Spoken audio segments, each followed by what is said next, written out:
The next issue in this complicated subject is what happens to a human rights complaint.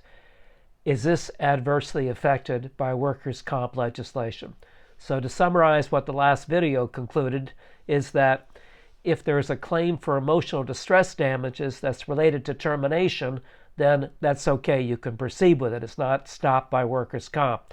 But if the emotional distress arose during the employment relationship, not due to a termination, but due to some other behavior that was not considered termination, then the workers' comp legislation will apply and there's no right to sue civilly. Now we get into the issue of human rights, which is completely bizarre what's happened.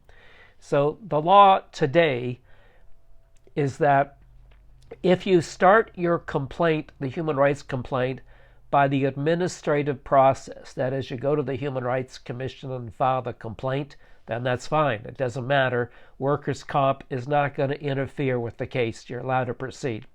However, in Ontario, because you can sue civilly for a human rights violation, it's a different story. If you sue civilly for a human rights violation, then the claim made for lost income due to a human rights workplace abuse during the continuum of employment, not termination, during the continuum, is lost.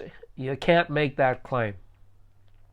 However, if you do the same process, that is, you're suing civilly for a human rights complaint in Ontario, the claim for injured feelings can proceed whether it's related to termination or the continuum of employment. Now, if that makes any sense to you, you're a lot smarter than I am.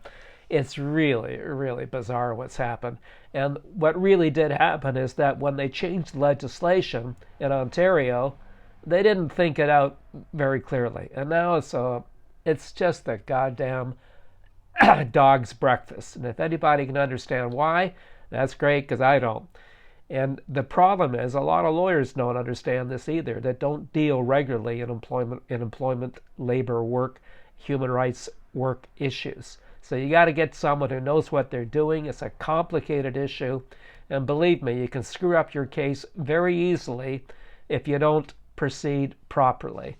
In the next video, I'll discuss a claim that was made against a lawyer for negligence because he screwed this whole thing up.